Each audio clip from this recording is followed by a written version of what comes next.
Hey guys, do you want a beer?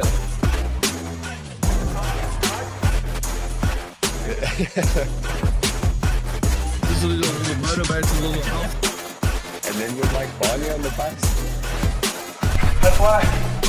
There's a world champion and Mic check, hack check. What's up, fight fans? Welcome back to the channel. Today I've got another special guest for you, Phumi Nkuta, the best flyweight in the world. Definitely the best flyweight outside of the UFC. How are you doing today, man? I feel very good, my friend. How are you? Yeah, all good, all good. Looking forward to your fight this weekend. First time you're fighting in LFA. Adrian Garcia, how are you feeling for the fight, and what are your thoughts on the opponent? I mean, I think Adrian Garcia is very tough. He's very game. He's going to come out, and he's definitely going to try and stand and bang with me.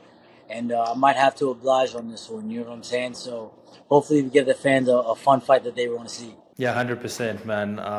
You obviously you got the good grappling and then the good stand-up. I think it'll be better for everybody to see stand-up battles. That's what everybody likes to see. So it would be good to have that kind of battle. How are you feeling about main eventing in your debut? I feel great, man. And one, I'm just very thankful as it is. One, for LFA to just give me the opportunity.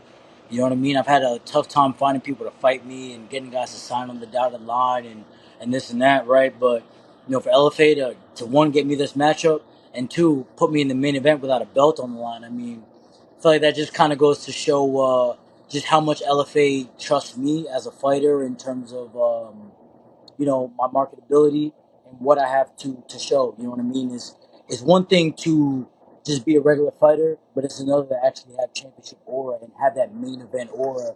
And that's something that I bring to the table, and I'm glad LFA thinks the same way as well. No, most definitely, man. You got that in stacks, and you say, as you say, it's not for a title, but obviously with the victory here, is that obviously what you'll have your sights set on next is that LFA title. Look, man, I used to say, I want this after I fight, and I want that.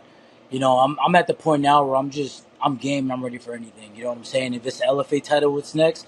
I'll take that. If it's Contender Series, I'll take that. If it's short notice to the UFC, look, as much as I could talk about what I want, at the end of the day, life just hands you things, and regardless, I'm going to be ready to make 125 pounds. I'm going to be ready to lay a whooping on somebody. So I'm game for whatever. Yeah, man. So you just take it as it comes, man. Doesn't matter who the opponent is. It doesn't matter what's next, man. I like that. That's a champion's mindset. Like all of the champions, the great champions, have that mindset. And you mentioned UFC.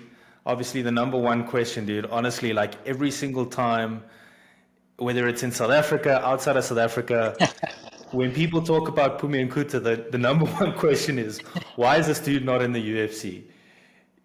I mean, I don't want to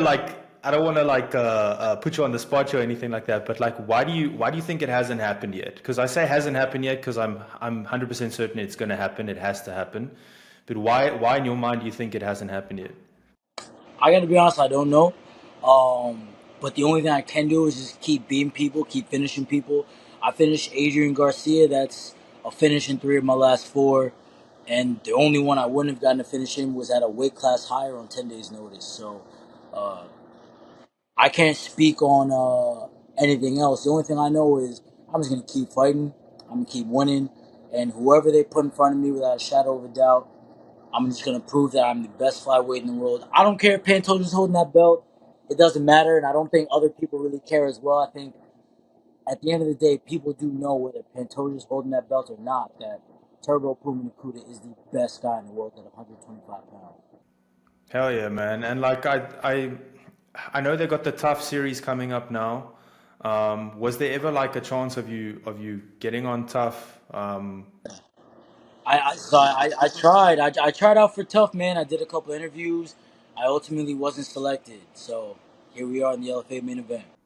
100%, man. Focus on what you can do. And I think like, again, like you say, a finish here, man, that's the thing. Like that's the next step is like the fight against Adrian Garcia. You got to focus on what you can control. And like, hey man, if you fight for the belt at LFA as well, man, that's still a big deal, So it's just step for step, like taking it. And I think, man, once you do get to UFC, again, I'm gonna say once you get there, it's gonna be again like now. You're main eventing, like that time, it's gonna be a big fight. most definitely. So the timing will come when it comes, you know? Look, man, I trust God's timing. You know what I'm saying? And it doesn't mean there weren't times I was getting a little impatient, but you grow older, you get wiser, and at the end of the day, if I got into the UFC earlier, who knows, man? I might be undefeated, but I would have taken a lot more damage. Who knows? Or I might have gotten in, but I would have taken a couple losses.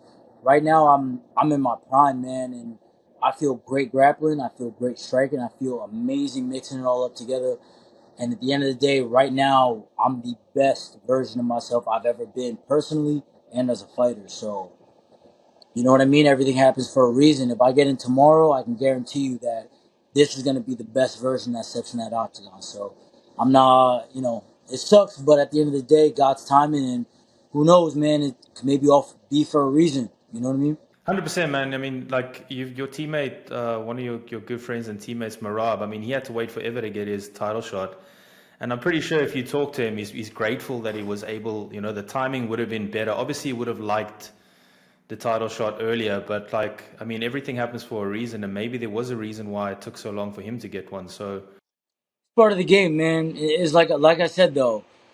Right now I am at my best. So, you know what I mean? If I get that call right now, I would feel way more confident about myself. Like now there's not a single ounce of me that believes, I would lose. And it's not because I have some crazy belief in myself off of just whatever. No, it's because I really put in the time with the best guys. You know what I'm saying? Whereas before I might not have that confidence.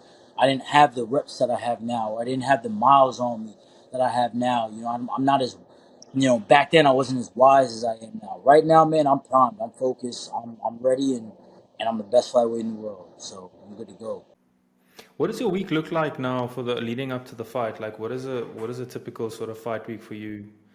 Kind of look like? So we're gonna, it's just weight cut season. So we're gonna do like 2 workouts a day. I just got my one workout done today. We're gonna probably do 2 tomorrow, 2 on Tuesday, 2 on Wednesday, and then get that last workout in the morning before the weigh-ins. But weight cut's going smooth so far. Obviously, it ain't the most fun part of the game, and I'm getting a little older, which means I'm getting bigger. But that means I'm also getting smarter too. So we're making this weight cut work. And tell me, stepping outside of MMA for a second there, man. We saw your debut against Matt Riddle. Yeah. How did the whole like professional wrestling thing come about? Obviously, I mean, like everybody's dream is to be a professional wrestler when they're a kid. So I think it's really cool that you got to do it. But how did that come about? And then also, like what are your plans with professional wrestling going forward? So it's funny, man. When I retired from the sport earlier, when I had that bad hand injury, I had a friend who, is actually Aljo's brother, Kelvin.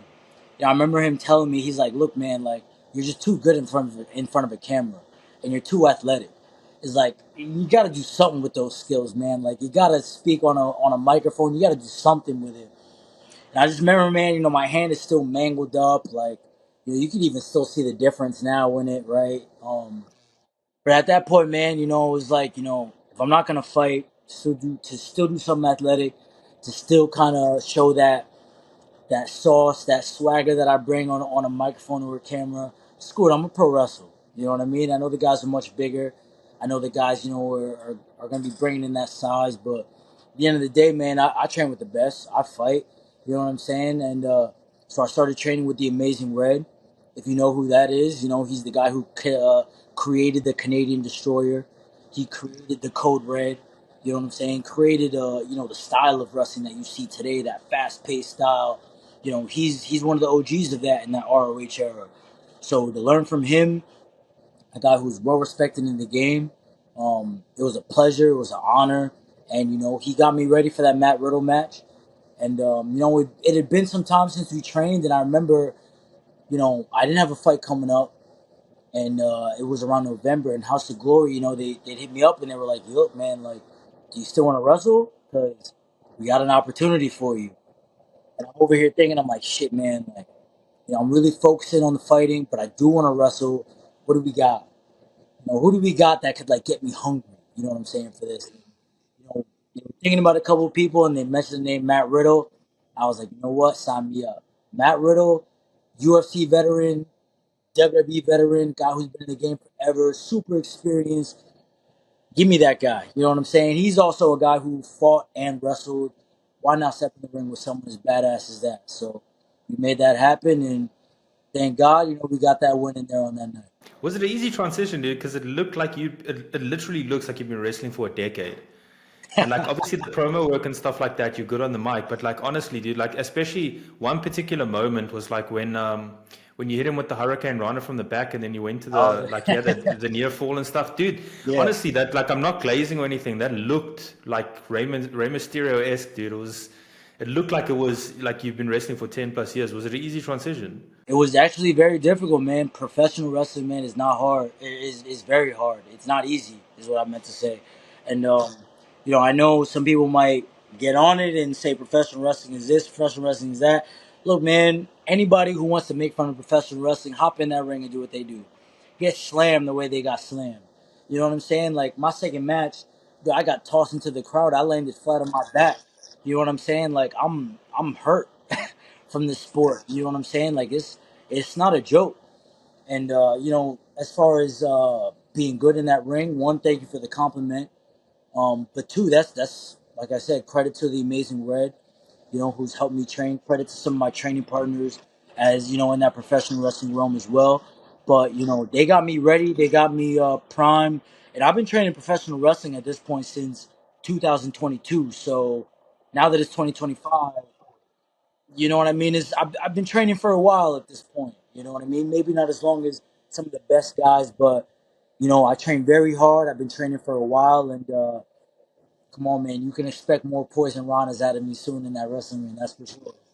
I mean it's short as in like by the amount of skill you show. I mean it's obviously you put in the work and the years and years, but I mean like I said, it looks like you've been doing that for at least a decade, man. There's some people who've been in the game. I mean, they grew up in wrestling that don't even look that good. So, are you going to continue? Are you going to continue with the pro wrestling as well, or is the schedule and the focus more now just on MMA? Come on, man. Like, I don't know about you, right? But you've met professional fighters out there, right? Professional MMA fighters. For sure. You've met professional wrestlers right out there. Yeah. Have you ever met anyone who's done both at the same time? No. No, I haven't. You ever met anyone who's held a belt in both at the same time? Definitely not. Well, that's my goal. I want to do something that's never been done. You have people who fought before. You've had people who wrestled before. You've had people who've maybe done both, but one at at one point and at the other. I want to change the game. I want to do something that's different. I want to be like Deion Sanders, man, and get a home run and score a touchdown in the same day. You know what I'm saying? Like, I wanna get that 1, 2, 3 count, and the very next week score a knockout. You know what I'm saying? Like that's the type of timing I'm on. I'm chasing greatness, and at the end of the day, professional wrestling and MMA, I'm taking them both to the top. Yeah, man, you never know, bro. TKO's got parent company of professional wrestling and MMA, so that's cool, man. That's a really definitely you got the champion's mindset. I wanna just ask you. Obviously, you've had champion teammates as well, Aljo, and then now Merab. What was it like particularly with Merab? Because I mentioned earlier, like how long it took for him to actually get the title shot. What was it like for you guys as a team? And then also, dude, his performance against Umar Nurmagomedov was just a complete shutout in the end.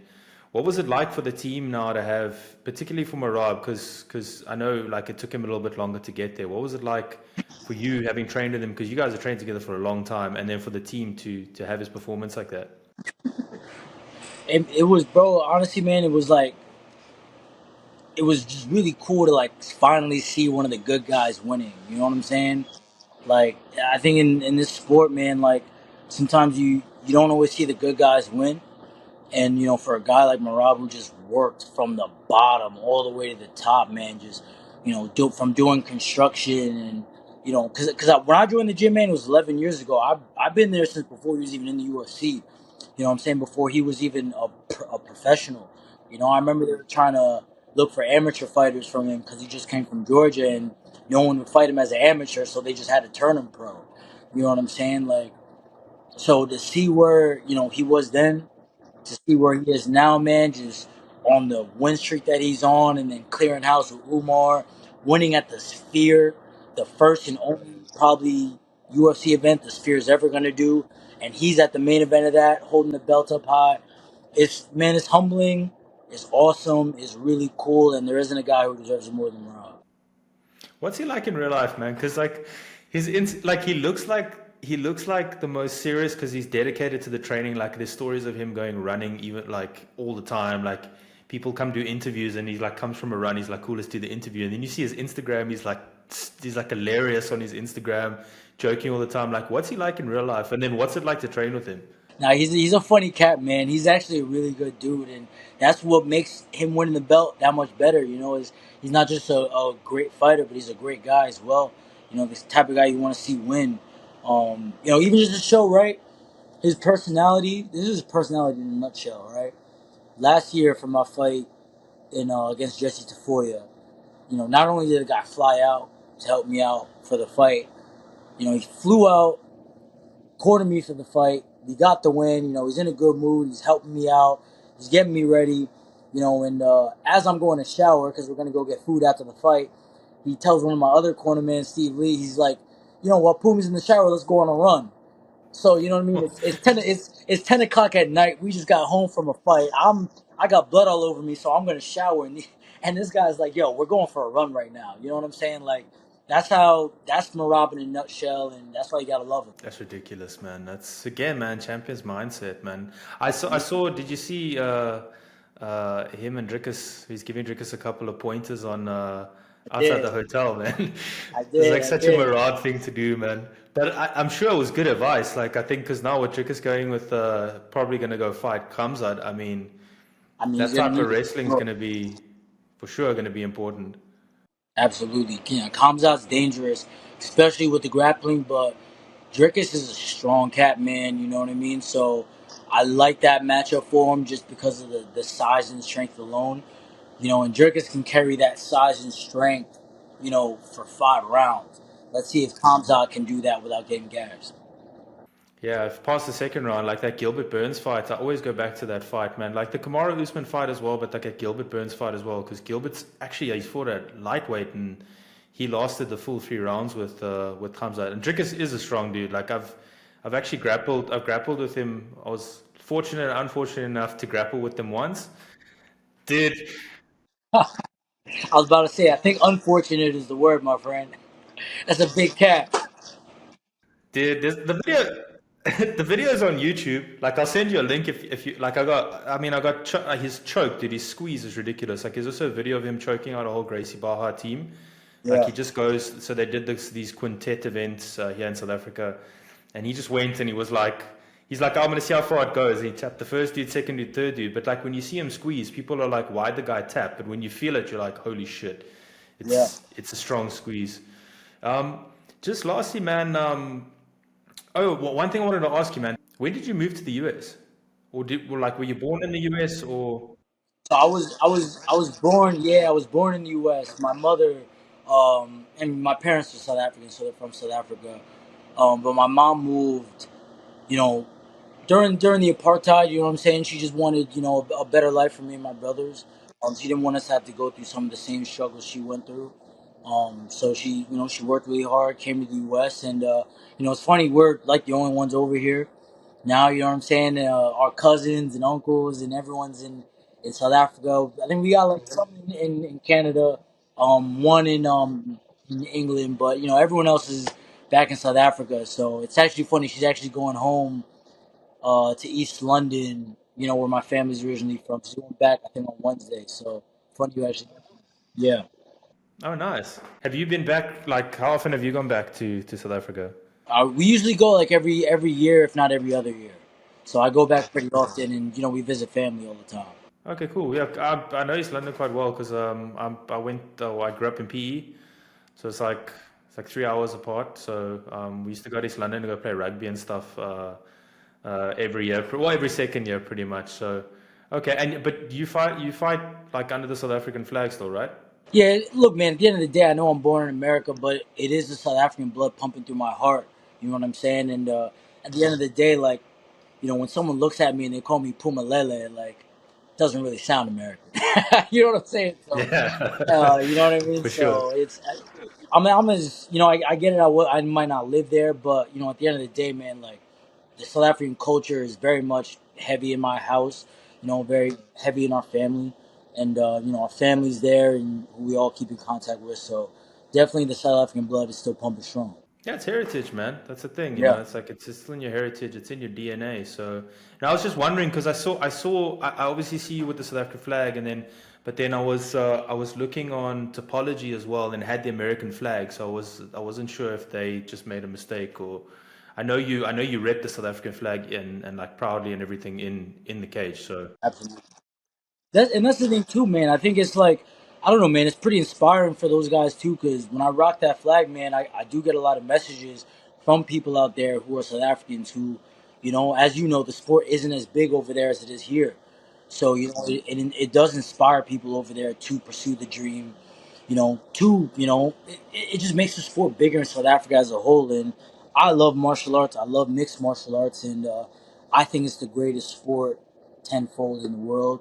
And me bringing that South African flag out makes it just a little bit bigger in the country, gives just a little bit of inspiration to the people of South Africa who do want to pursue MMA. Then that's all there is. You know what I mean? It means the most to me to do that right there. sure, for sure, man. I just look at like I said, like I follow a lot of the South African fighters, and then when I see your posts and stuff, it's like a lot of likes and like a lot of comments and stuff like that. From it's definitely inspiring, and hopefully, man, hopefully we get to see that matchup, man. Pantoja eventually.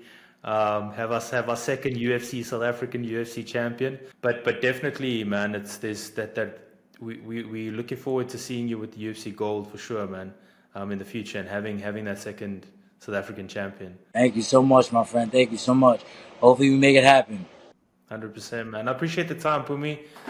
Thank you so much for chatting to me, and it was good to meet you. And looking forward to the fight this weekend. And whatever comes next, as you say, man, I'm sure you're going to kill it, dude. Whether it's pro wrestling, MMA, both at the same time, we're looking forward to it. Thank you so much, my friend. And like I said, man, if you want to watch a crazy fight, if you want to watch, the total package at MMA, tune in UFC Fight Pass this Friday, LFA 202, your main event, Turbo Puma Nakuda versus Adrian Garcia is going to be one hell of a fight. Awesome, man. Thank you so much. All right, thank you.